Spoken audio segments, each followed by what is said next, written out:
सब काम परमात्मा ने आपको ही दिया है। अगर रुपया चाहिए तो लक्ष्मी आप है, अकल चाहिए सरस्वती आप है, कोई से झगड़ा हो जाए तो दुर्गा भी आप है। हम खाली बेहरू महाराज पे सिंदूर चढ़ाने काम के हैं। हाँ, इसलिए आपकी तालियां है क्या नहीं? तो बस अब आप अच्छी तालियां आप बजा रही है, मैं आपको प्रणाम करता हूँ। बस इसी तरह से आपकी तालियां बजती रहे और ये ऐसा दरबार सजता रहे।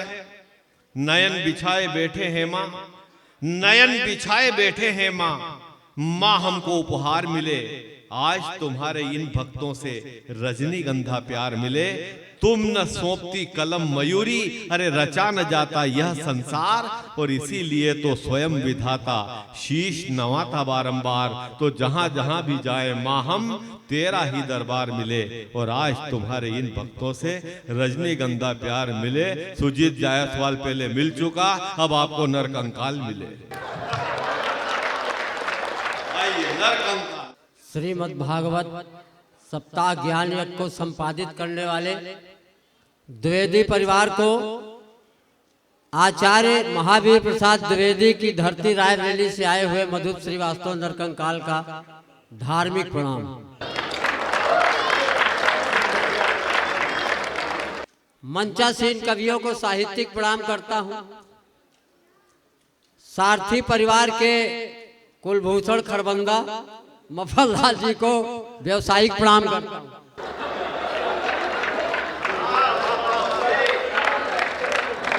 दिल्ली से आई हुई आदरणीय नेहा शर्मा नमन जी को नमन करता हूँ।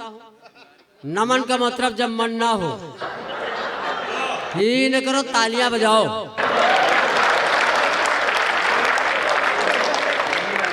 मफललाल जी से कहा पानी की व्यवस्था करो, तो बोले हिंदू धर्म वाले 15 दिन केवल पानी देते पितृपक्ष में। तालियां हो जाए, थोड़ा सा आप लोग हास्य के मूड में आ जाइए।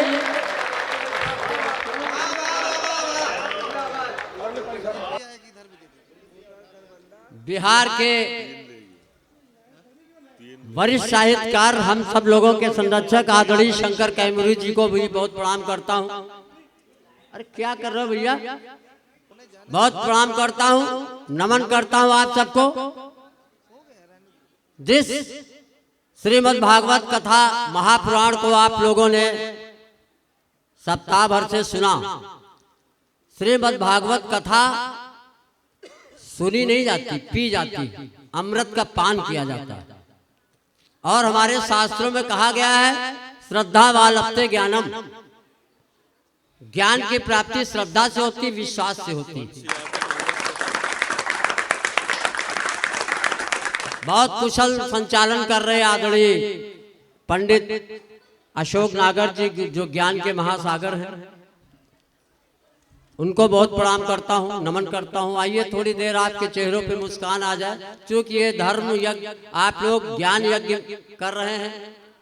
और द्विवेदी परिवार को इसलिए नमन करता हूँ, विशेष प्रणाम करता हूँ कि आज के इस युग में, भौतिक युग में, इन्होंने जो सनातन संस्कृति को, उस विरासत को आगे बढ़ाने का काम किया है। मैं चाहता हूँ आपकी समवेत स्वरों से तालियां उठे। इस भारतीय मनीषा के चिंतन को जिन्होंने साकार किया, बस आप लोगों का श्रद्धा विश्वास, क्योंकि मानस कहती है कि बिन विश्वास भगत नहीं, ते बिन द्रवै न राम। कथा सुनने वाले श्रोता बहुत महत्वपूर्ण होते हैं, इनको नमन करता हूँ। आज आप साहित्य के इस मानस में गोता लगाने वाले हैं। मुझे एक घटना याद आ गई। मैं श्रद्धा और विश्वास की बात इसलिए कह रहा हूँ कि कथा केवल अगर कानों से सुनी तो आपको वो लाभ नहीं मिलेगा, कथा हृदय से सुनिए। एक बार एक जगह श्रीमद् कथा हो रही थी भगवान की, एक श्रोता डेली आता था और कथा पांडाल में सबसे आगे बैठता था। जब कथा का समापन होने वाला था तो आचार्य जी ने कहा कि आप तो रोज हमारी कथा सुनते हैं, आपको हमारी कथा में कौन सा प्रसंग अच्छा लगा? तो उस श्रोता ने कहा, वो शहर का बहुत धनाढ्य व्यक्ति था, तो उसने कहा आपकी कथा में एक ही प्रसंग सबसे अच्छा लगा, जब भगवान श्री कृष्ण दुर्योधन को समझाते हैं कि पांडवों को 5 गांव दे दो, तो दुर्योधन कहता न सूच्याग्रे ददामि केशव, सुई की नोक के बराबर नहीं दूंगा। तो महाराज आप 7 नहीं 70 दिन कथा कहो, लेकिन हमसे पैसा की उम्मीद न करना। लेकिन आप सभी भक्त लोग हैं, मैं भक्तों को प्रणाम करता हूं। आप लोगों को इसलिए प्रणाम करता हूं कि राम से अधिक राम कर दासा। एक बार एक आदमी की भैंस खो गई, वो ढूंढता रहा, 1 हफ्ते ढूंढता रहा, भैंस नहीं मिली। अंत में वो जो है भगवान के मंदिर चला देसी घी के लड्डू बनवा के, तो देखा रास्ते में हनुमान जी एक चबूतरे पे बैठे थे। हनुमान जी ने देखा देसी घी के लड्डू चले जा रहे हैं पास में, तो हनुमान जी ने बुलाया, कहा क्या समस्या है भक्त? उसने कहा प्रभु हमारी भैंस खो गई, नहीं मिल रही। कहा कहाँ जा रहे हो? कहे मैं भगवान के मंदिर जा रहा हूँ, भगवान राम के मंदिर। तो हनुमान जी ने कहा ये बताओ जब भगवान की पत्नी खो गई थी तो कौन ढूंढ के लाया? हम ही ढूंढ के लाए। उन बजरंगी जी को प्रणाम करता हूँ, इसीलिए कहा गया राम से अधिक राम कर दासा। चलिए आप थोड़ी देर आपको हंसाने का प्रयास करता हूँ। बहुत अच्छा लगा। अभी वो हमसे पहले सुजीत जायसवाल जी करुण रस पढ़ रहे थे कि गरुड़ रस पढ़ रहे थे, समझ में नहीं आया। लेकिन जो भी रस था, ये साहित्यकार हमसे पूछते नरकंकाल तुम्हारा कौन सा रस है? साहित्य में 9 रस होते हैं। हमने कहा हमारे पास एक ही रस है, वो है चरस। रसो वैसा कहा गया है। क्यों? आपको बहुत प्रणाम करता हूँ। थोड़ी देर आपके प्यार श्रृंगार भी पढ़ गए, वीर रस भी पढ़ गए। वीर रस पढ़ रहे थे तो ऐसा लग रहा था कि मानो सारे देश का प्रेम इन्हीं के पास है। अरे ज्यादा देश की चिंता तो फौज में चले जाओ, यहाँ चीखने चिल्लाने की आदत। वैसे देश का टेंशन न लो, देश मोदी जी चला रहे, योगी जी चला रहे, अभी हम खुद जिंदा। करो तालियां बजाओ। पद्म पुराण के पाताल खंड में लिखा गया यहाँ तालियां बजती। नरकंकाल कुछ लोग बहुत हल्के में ले रहे हैं। नरकंकाल मतलब ये समझ लो इस मंच पे अकेला मैं ही नर हूं।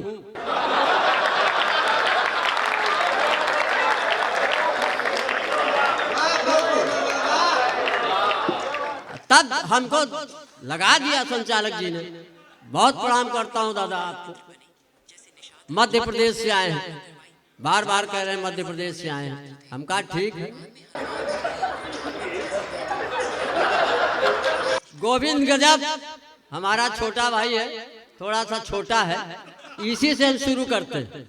ये छोटा है, इसकी बीवी बड़ी है।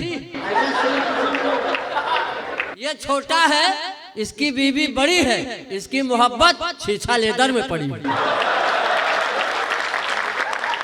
हम तो मोहब्बत नहीं कर पाते, हमारी चेसिस नहीं अलाउ करते कि हम प्यार मोहब्बत कर रहे हैं। प्यार मोहब्बत करने के लिए बहुत कुछ चाहिए। मैं एक शेर याद आ गया भाई, वो पता नहीं किसका है कि मेरी मोहब्बत मेरी हिम्मत को दाद दो, वरना मोहब्बत की तौहीन थी और मैं उसकी कब्र पर आलू बोकर आ गया, क्योंकि वो चाट की शौकीन थी। ये शेर इसी तरह पढ़े जाते हैं। अच्छा हम ज्यादा शेर वेर इसलिए नहीं पढ़ते कि हम खुद ही शेर हैं, क्या पढ़े। लेकिन ये शायर लोग शेर सुनाएंगे आपको। एक चीज आज तक नहीं समझ पाए कि शायरों के दिमाग में शेर कहां से आते हैं। एक बार शेर के दिमाग में लोग आ जाए। हमारे बीच में चांद बैठे हुए, यहाँ बीच रास्ते में भी कोई चांद मिला था। क्या चांद गांव मिला था। हमने कहा असली चांद तो हमारे पास है, हालांकि ये चांद अधूरा, इसकी चांदनी झांसी में है। बहुत नमन करता हूँ। अब लगा कि आप कभी सम्मेलन सुनने के मूड में।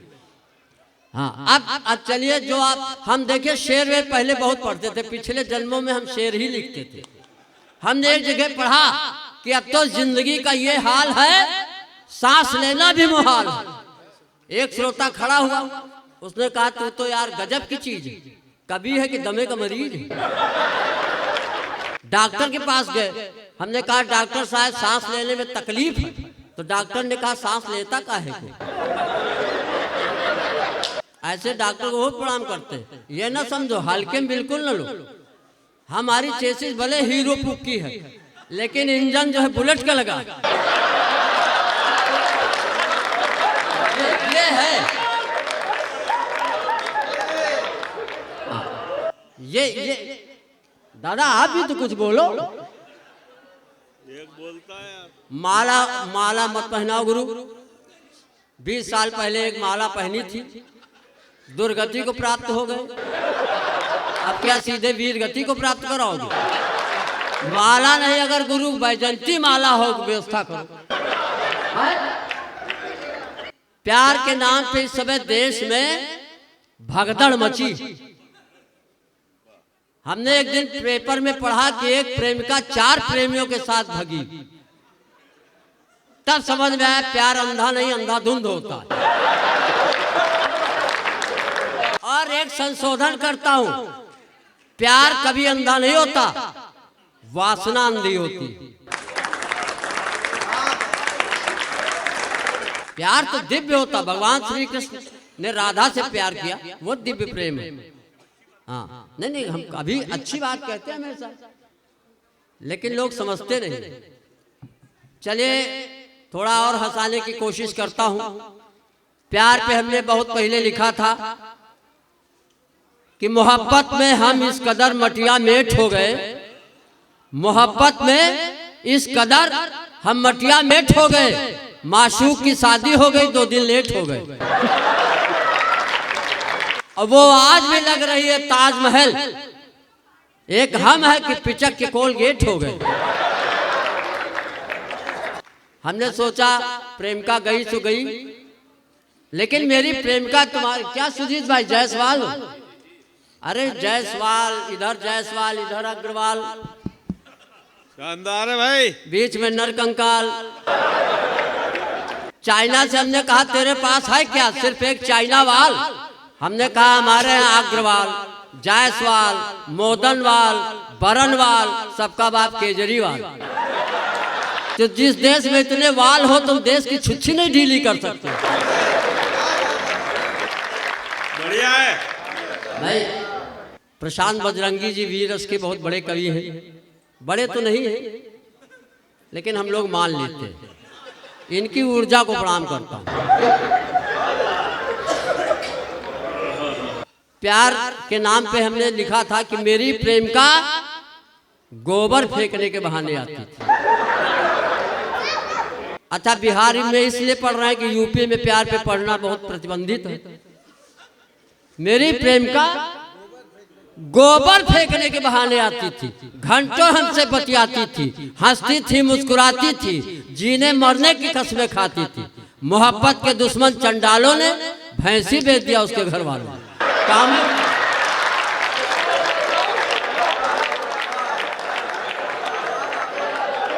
हमने कहा जिंदाबाद। मोहब्बत के दुश्मन चंडालों ने।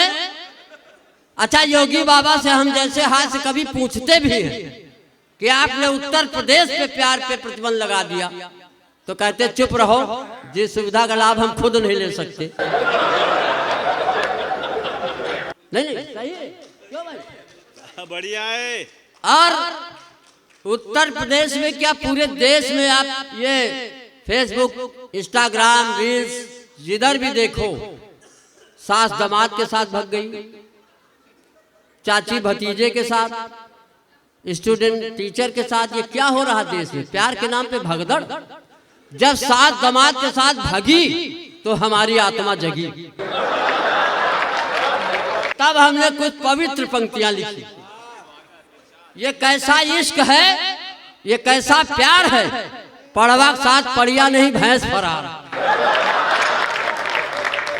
और न जड़ी बूटी, न अनुलोम विलोम, न कपाल भाती, न जड़ी बूटी, न अनुलोम विलोम, न कपाल भाती, रामदेव का करे जब कामदेव सवार। और योगी बाबा भी न रोक पाए प्यार की आंधी, योगी बाबा भी न रोक पाए प्यार की आंधी। एंटी रोमियो स्क्वाड बुलडोजर बेकार है। और मध्य प्रदेश से आए हुए हमारे बीच में संचालक जी हैं, एक लाइन वहां की, कितनी धाकड़ मोहब्बत कि रोड पर उतर आई। इतनी धाकड़ मोहब्बत कि रोड पर उतर आई। 120 किलोमीटर प्रति घंटा रफ्तार है। एक ऐसा इश्क है, एक ऐसा प्यार है। और अभी आप लोगों ने देखा होगा कि 2-2.5 महीने में 2-2.5 दर्जन पति निपटा दिए गए। पहले हमारे यहाँ कहा जाता था कि पति को पत्नियां परमेश्वर मानती थी, लेकिन अब डायरेक्ट परमेश्वर के पास भेज रहे हैं। क्यों? वो भूल गई कि सती अनसुईया, सावित्री, सीता, गार्गी अपाला का देश है। और अब तो पति बचाओ अभियान चलाओ मधुप। अच्छा, हम सोचे माला पहनाने आ रहे। अब तो पति बचाओ अभियान चलाओ मधुप, बता हमारे साथ कौन कौन तैयार है। एक ऐसा इश्क है, एक ऐसा। चलिए, हमारे बीच में मातृ शक्तियां विराजमान हैं, इनको नमन करता हूं, प्रणाम करता हूं। घर से चलता था तो माँ को प्रणाम करके चलता था, माँ नहीं है, बच्चों की माँ को प्रणाम करके आया हूं। नहीं, इसमें हंसने वाली क्या बात है। हमारी सरकार भी नारी सशक्तिकरण कर रही। अभी चांद जी बता रहे थे कि ये उससे एक्टिवा से जा रहे थे, पत्नी गिर गए रास्ते में। पत्नी इनके पैरों पे गिर गई, इनके पैरों में चोट आ गई। ये तो को पत्नी पैरों पे गिरी, भारतीय नारी। एक जोड़ता हूं, नारी सशक्तिकरण के नाम पे एक हाथ से पढ़ता हूं कि एक दिन हमारी पत्नी आई गिलास में दूध लेके। हाँ, मेरी पत्नी यार, इसमें तुम काहे सम्मिलित हो रहे हो। हमारी सगी पत्नी, पर्सनल, निजी, एकलौती, गिलास में दूध लेके आई, बोली पी लो। हमने कहा 20 साल शादी के हो गए, कभी एक गिलास पानी नहीं दिया। बोली पी लो, आज नाग पंचमी। तो हमने कहा तुमको नाग कहाँ से नजर आते हैं, हम तो केचुआ। नाग पंचमी नहीं, केचुआ छठी मनाओ। एक दिन मैं सपत्नीक बाइक से जा रहा था, जिंदगी एक सफर है गाना गा रहा था कि सामने से गधा आया। जब पत्नी के साथ जाते तो ऐसे ही प्राणी मिलते। पत्नी ने गधे को देखा तो बोली देखो तुम्हारे रिश्तेदार खड़े। पत्नी ने गधे की तरफ इशारा करते हुए कहा कि देखो तुम्हारे रिश्तेदार खड़े। हमने कहा ससुर जी प्रणाम, लेकिन आप लोग न करना। एक दिन मैं सपत्नी बाइक से जा रहा था, जिंदगी एक सफर है गाना गा रहा था कि सामने से गधा आया। मैं बाइक से टकराया, दोनों लोग नीचे आ गए, 2 मुंह मिट्टी खा गए। 10-12 लोग दौड़े, मेरी पत्नी को उठाया। नारी सशक्तिकरण का ज्वलंत उदाहरण। 10-12 लोग दौड़े, मेरी पत्नी को उठाया। बहन जी कहाँ चोट लगी, हमदर्दी जताया। मैं दर्द से बिलबिला रहा था, मेरी मदद करो चिल्ला रहा था। मैंने कहा नालायको, बहन का ही दुख दर्द मिटाओगे, जीजा जी मर रहे, इनको कब उठाओगे।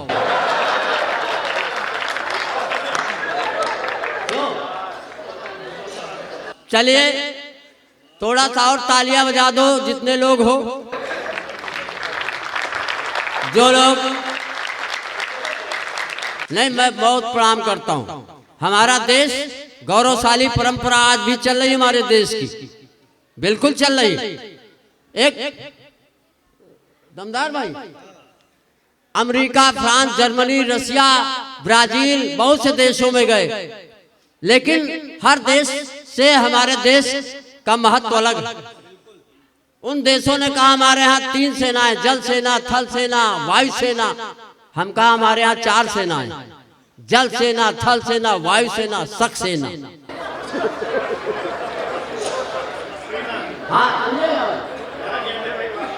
हाँ, मोबाइल में न लगे रहो गुरु, हमारी तरफ भी देखो, हमारी भी दुकान चल जाने दो।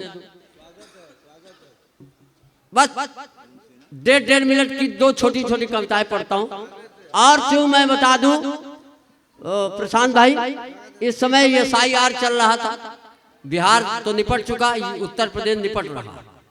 BLO हम लोग थे, BLO का काम कर रहे थे। SIR का मतलब है सुपर इडियट रिस्पांसिबिलिटी। एक कविता वही से पढ़ता हूं।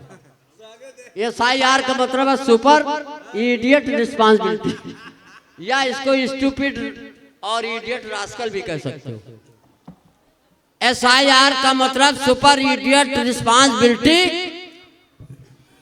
कुछ BLO तो काल के गाल में चले गए, कुछ BLO तो काल के गाल में चले गए, सगर पुत्रों की तरह चुनावी अश्वमेध का घोड़ा ढूंढते ढूंढते पाताल चले गए। जो BLO बचे वो बिलबिला रहे हैं, मैपिंग करने में तिलमिला रहे हैं, 2003 की सूची ले मिलान कर रहे हैं, 2003 की सूची ले मिलान कर रहे हैं, लोगों के नाम परेशान कर रहे हैं, लोगों के नाम परेशान कर रहे हैं। रमदैया रामा देवी, जगदे जगरानी हो गई, ननका नन्हा महाराना महारानी हो गई।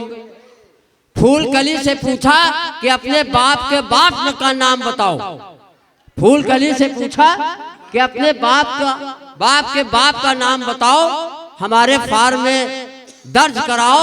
वो बोली खबरदार, अब एक कदम आगे मत बढ़ो, हमारा नाम पूछा तो पूछा, हमें बाप दादा तक न चढ़ो। मैंने कहा 300 लोगों की मैपिंग करने में जब ये दशा, अगर रावण का परिवार होता तो BLO की हो जाती दुर्दशा।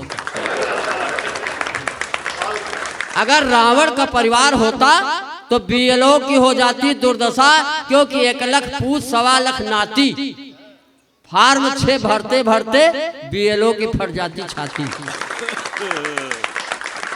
फार्म 6 भरते भरते BLO की फट जाती छाती। मेघनाथ का इपिक नंबर, कुंभकर्ण का आधार कार्ड, विभीषण की फोटो कौन लगाता, सुलोचना सुपर्णखा त्रिष्टा का इपिक नंबर कौन बताता। बेचारा BLO लंका पहुंचने से पहले किसके अंधे में मर जाता। अंतिम कुछ 4-6 पंक्तियां पढ़ता हूं, और इन पंक्तियों का आप लोग देखिए, हम हास्य व्यंग के कवि हैं, कोई कांग्रेस का बैठा है, कोई BJP का बैठा है, कोई सपा का बैठा है, हास्य व्यंग वाले कहाँ मर जाएं, निर्दलीय होके हम लोग पढ़ते हैं। दादा सुनिएगा, स्वागत है, बढ़िया बढ़िया पढ़ रहा हूँ। अभी कुछ घटनाएं हुई, घटनाओं को और इशारा करता हूँ और इशारे से बात करता हूँ। अंतिम पंक्तियां पढ़ता हूँ, अपना स्वागतम स्वागतम। कि राजनीति का खेल गंदा था, गंदा ही रहेगा। राजनीति का खेल गंदा था, गंदा ही रहेगा। कुर्सी से बंधा नेता बंधा ही रहेगा, और जहां निर्दोष फंसे बलात्कारी छूट जाएं, जहां निर्दोष फंसे बलात्कारी छूट जाएं, उस देश का कानून अंधा था, अंधा ही रहेगा। उस देश का कानून अंधा था। कई लोग EVM का रोना रोते हैं। EVM का मतलब मैं बताता हूं, EVM का मतलब एवरी वोट फॉर मोदी। ताली बजाओ अगर समझ रहे हो। राजनीति का खेल गंदा था, गंदा ही रहेगा।